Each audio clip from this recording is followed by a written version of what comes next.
அதுல 60-40 சொல்லியிருக்கிறாங்க. வேற என்ன தவறாக சொல்றாங்க? அது எல்லாத்தையும் ஸ்ட்ராங்கா பண்ண பிறகு அதை தாக்கல் பண்ணும்போது அப்ப கைது செய்யப்படுவார். ஆனால் கூட்டங்கள் வருவதெல்லாம் வாக்காக மாறியிருந்தால் ஒவ்வொரு முறையும் நான் பிரச்சாரம் செய்த கட்சி தான் வெற்றி பெற்றிருக்க வேண்டும். இந்த கட்சியில் போட்டி நடக்கல, அஜிதா பிரச்சனை என்ன சார் நினைக்கிறீங்க? இதெல்லாம் எனக்கு பதில் சொன்ன அவசியம் எனக்கு கிடையாது.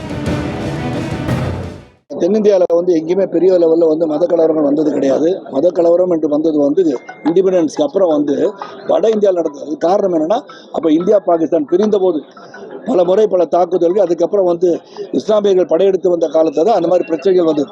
அந்த மாதிரி எந்த இடத்துல ஒரு மத கலவரம் யாரும் பார்த்தது கிடையாது. மத்திய அரசு எந்த திட்டங்களுமே கொடுக்காம முட்டுக்கட்டை போட்டு அந்த வேக தடைகளும் தாண்டி நம்பர் 1 மாநிலமா தமிழகத்தை எந்த திட்டத்துக்கு முட்டுக்கட்டை போட்டாங்கன்னு சொல்லணுங்க. தெளிவா பேசினா தெளிவா பதில் சொல்லலாம். எந்த திட்டத்துக்கு இப்ப 100 நாள் 125 நாள் கூட அதுக்கும் போராட்டம் நடத்துறாங்க. அது என்ன சொல்லியிருக்காங்க? எந்த இடத்துல பணி நடக்க வேண்டுமோ அந்த இடத்துல பணி நடப்பதை நாங்கள் கண்காணித்து அந்த பணியை நடப்பதற்கு ஏதுவாக நிதி வழங்குகிறோம் சொல்றாங்க. அதுல 60-40 சொல்லியிருக்கிறாங்க. வேற என்ன தவறாக சொல்றாங்க? சொன்னதை ஏற்றுக்கொண்டு செயல்படுத்தினால், அதை சிறப்பாக செயல்படுத்தினால் மாநிலம் சிறப்பாக இருக்கும். மாநிலம் சிறப்பாக இருக்கக்கூடாது என்று எடுக்கின்ற முடிவுகள் தான் அவர் சொல்வதெல்லாம் நான் நினைக்கிறேன். சார், நீதிமன்றம் சவுக்கு சங்கருக்கு இடைக்கால ஜாமீன் வழங்கிட்டு தமிழக அரசு ஒருதலை பட்சமா செயல்படுது, ஒருத்தர் மிரட்டுது, டார்ச்சர் பண்ணுது. அது கேஷுவலா இப்பதான் படிச்சோம், வரும்போது படிச்சுட்டு இருந்தேன். நீதிபதி என்ன சொல்லியிருக்காரு, அதுக்கு பதில் சொல்ல வேண்டிய கடமை தமிழக அரசுக்கு. எல்லாமே பேப்பர்ஸ் ரெடி பண்ணி எடுக்க வேண்டிய சமயத்தில் எடுப்பார்கள். இப்போ கோர்ட்ல ஒரு கேஸ் இருக்குன்னா it's all depends on evidence. அதில் எவிடன்ஸ் நிக்காட்டி கேஸ் தோத்து போயிடும். அது எல்லாத்தையும் ஸ்ட்ராங்கா பண்ண பிறகு அதை தாக்கல் பண்ணும்போது அப்ப கைது செய்யப்படுவார். தேர்தலை முன்னிட்டு கைது படலாம் இருக்கும் அப்படின்னு எடுத்துக்கலாம். நான் அவங்க கைது படலத்தை சொல்ல வேண்டாம், நான் ஜெனரல் லாவை பத்தி சொல்லிட்டு சட்டம் என்ன சொல்கிறேன்னு சொல்லிக் கொண்டு தென்காசி தொகுதியில் மறுபடியும் நான் நிக்கிறேனா இல்லையான்னு தலைமை எடுக்க வேண்டிய முடிவு. அப்புறம் நான் நிக்கிறேனா இல்லையான்னு நான் ஒரு முடிவு எடுக்கணும். அதெல்லாம் 2 மாதத்துக்கு பிறகு நான் சொல்றேன். சார், விஜயனுடைய அரசியல் பிரவேசம் உங்களை போன்ற ஒரு நடிகர் தான், அவருக்கு அதிகப்படியான கூட்டங்கள் வருவதை வச்சு அவருடைய எதிர்காலம் எப்படி சார்? ஏன்னா எனக்கு ஒரே கஷ்டமா 1996ஆம் ஆண்டு இந்த மாதிரி மொபைல் போன்ஸும் அதிகமாக கிடையாது. அப்போ எனக்கு கூட்டத்தில் நீங்கள் பார்க்கறதுக்கான வாய்ப்பு பலருக்கும் கிடைத்திருக்காது. அபரீதமான கூட்டங்கள் வந்திருக்கு. அதுக்கு பிறகு பலமுறை பல பிரச்சாரங்கள் நான் சேர்ந்து இயக்கத்திற்காக பிரச்சாரம் செய்யும் போதும் அதை விட பிரம்மாண்டமான கூட்டத்தை பார்த்திருக்கின்றேன். ஆனால் கூட்டங்கள் வருவதெல்லாம் வாக்காக மாறியிருந்தால் ஒவ்வொரு முறையும் நான் பிரச்சாரம் செய்த கட்சி தான் வெற்றி பெற்றிருக்க வேண்டும். அப்படிலாம் நடக்கல. So crowd will come. யாரு வேணாங்க வரும். நாளைக்கு ரஜினி சார் போனால் இதோட பெரிய கூட்டம் வரும், அஜித்குமார் போனால் அதோட பெரிய கூட்டம் வரும். கூட்டம் வரதான் செய்யும். நடிகரை தெருவிலை பார்க்காதவர்கள். நான் அடிக்கடி போறேன். நான் அடிக்கடி போற என்னைக்கே பார்க்க இவ்வளவு பெரிய கூட்டம் வந்துச்சுன்னா, என்றுமே மக்களை சந்திக்காதவர்கள் செல்லும் போது எவ்வளவு பெரிய கூட்டம் வரும். அது கூட்டம் வருது நியாயம் தானே. அது கூட்டம் வராட்டி தான் அவர் கவலைப்படணும். அந்த கட்சியில பொறுப்புகளை வாங்குவதற்காக வேண்டிய கடுமையான ஒரு போட்டியும் நடக்குது. அது அந்த கட்சியில் இருக்கவங்களை கேட்கணும். இதுக்கு எனக்கு சம்மந்தம் கிடையாது. அந்த கட்சியில் போட்டி நடக்கல, அஜிதா பிரச்சனை என்ன சார் நினைக்கிறீங்க? இதெல்லாம் எனக்கு பதில் சொன்ன அவசியம் எனக்கு கிடையாது. சார், விஜய் பாஜகவுடைய பி டீம் அப்படின்னு சொல்றாங்க.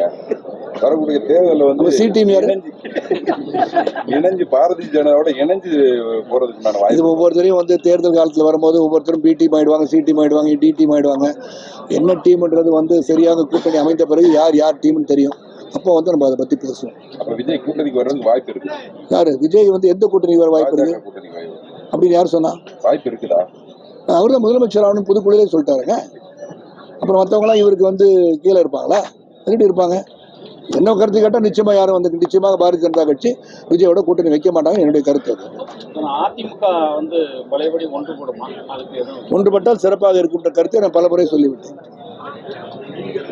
அதாவது அதிமுக காலகட்டங்கள்ல கொண்டு வந்த திட்டங்கள்ல 5% திமுக அரசு செய்யக்கூடிய திட்டத்தை 5% கூட செய்யலன்னு சொல்லி முதலமைச்சர் சவால்கள். எந்த திட்டங்களுமே நிறைவேற்றப்படலை, திமுக ஆட்சியில் மட்டும்தான் திட்டங்கள் நிறைவேற்றப்பட்டிருக்குன்னு சொல்றாரு. அது என்னென்ன திட்டங்கள் நிறைவேற்றப்பட்டிருக்கு வெள்ளை அறிக்கை கொடுத்து இது ஏற்கனவே செய்தேன் என்று சொன்னவர்கள் செய்யவில்லை என்ற ஸ்டேட்மெண்ட் கொடுத்து, கம்பேரிட்டிவ் ஸ்டேட்மெண்ட் கொடுத்து, ஏடிஎம்கே ஆட்சி காலத்து இதெல்லாம் செய்யறேன்னு சொல்லி செய்யல, நாங்கள் சொன்னது இதெல்லாம் செஞ்சிட்டோன்றது கொடுத்தா then it will be clear for all of us to know who is done, who is not done.